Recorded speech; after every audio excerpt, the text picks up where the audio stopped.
गुलाम जानदार के हुक्म पर आशिक अली का जनाजा लेकर जाता है और रात ही के वक्त उनका अंतिम संस्कार करवा देता है।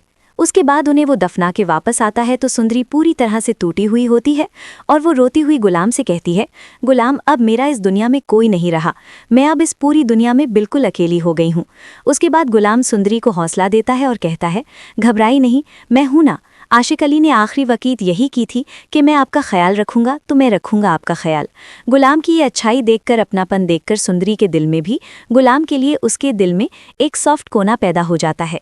बादशाह अपनी फूफो खुर्शीद के पास आता है, बड़े प्यार से पूछता है, फूफो आज तक आपने शादी क्यों नहीं की? फिर क्या वजह है जो आप 22 साल से इसी कमरे में हैं? और खुर्शीद पहले तो उसे टालने की कोशिश करती है, कहती है अगर मैंने बता दिया तो तुम अपने ही खानदान वालों से नफरत करने लगोगे। लेकिन जब बादशाह अपनी कसम देता है और जिद करता है, खुर्शीद उस काली रात का सच बता देती है। मैं कराची पढ़ाई करने गई थी, वहाँ मुझे आशिक अली पसंद आ गया था, दोनों बहुत खुश थे, हमारा बच्चा भी होने वाला था। लेकिन उस रात मुझे नहीं पता क्या हुआ, जब मुझे होश आया तो जानदार भाई आए, उन्होंने कहा तुम्हारा बच्चा मर चुका है और आशिक अली तुम्हें तलाक देकर जा चुका है। लेकिन मेरा दिल आज भी इस बात पे यकीन नहीं करता कि आशिक अली मुझे छोड़ सकता है, और खुर्शीद को तो पता ही नहीं होता उसकी मौत हो गई है। इसके बाद बादशाह का खून खौल उठता है, वादा करता है फूफो मैं उन दोनों को ढूंढ निकालूंगा। इसके बाद बादशाह यहाँ से चला जाता है।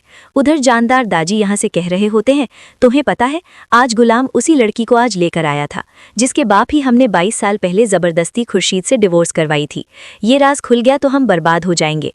जिसके बाद दूसरी तरफ वो सुंदरी रात को गुलाम को कॉल करती है और बताती है, गुलाम रात को कुछ बंदे आए थे, सारा सामान लूट के ले गए, यहाँ बहुत डर लग रहा है, तुम मुझे अपने घर ले चलो। फौरन अपनी अम्मी लाजो के पास आता है और बोलता है वहाँ बिल्कुल अकेली रह गई है, तो वहाँ यूं अकेले रहना किसी खतरे से खाली नहीं है।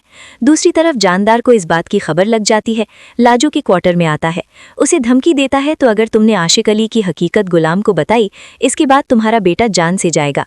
डर से लाजो कांप जाती है, गुलाम से झूठ बोलती है, तुम सुंदरी से निकाह कर लो नहीं तो जानदार सुंदरी की जान ले लेगा। उसके बाद गुलाम और सुंदरी हालात से मजबूर होकर एक दूसरे से निकाह कर लेते हैं। उसके बाद एक दिन बादशाह अपनी सुंदरी को ढूंढता हुआ कराची पहुंचता है। उसे इत्तेफाक से सुंदरी दिख जाती है, खुशी से पागल हो जाता है और उसके पास जाता है, जेब से उसकी अम्मी की पायल निकालता है और उसे देता है। तो सुंदरी तो बहुत ज्यादा हैरान होती है, कहती है तुमने अभी तक इसको संभाल के रखा है, मैं तो समझी थी तुम्हें इस मामूली सी पायल की खबर भी नहीं होगी। उसके बाद सुंदरी अपनी अम्मी की पायल लेकर वहां से जाने लगती है। बादशाह अपनी गाड़ी से उतरता है और उसका रास्ता रोक लेता है, बैठो मेरे साथ मेरी गाड़ी में। सुंदरी मना करती है, वो वहां से जाने लगती है। पाशा सुंदरी को जबरदस्ती खींच के अपनी गाड़ी में बिठाता है, उसे अपने घर यानी अपने हवेली सुंदर घर में ले आता है। जिसके बाद दाजी को यह खबर मिलती है बादशाह किसी लड़की को उठा के लाया है। ये जानने के बाद उनके होश ही उड़ जाते हैं। उसे कहते हैं तुम मिनिस्टर होकर ये खबर किसी को मिल गई। उसी तरह गुलाम सुंदरी के घर पहुंचता है तो सुंदरी उसे कहीं नहीं मिलती। लड़का सामान बिखरा हुआ होता है, वो उसे पागलों की तरह ढूंढने लगता है, लेकिन उसे सुंदरी कहीं नहीं मिलती।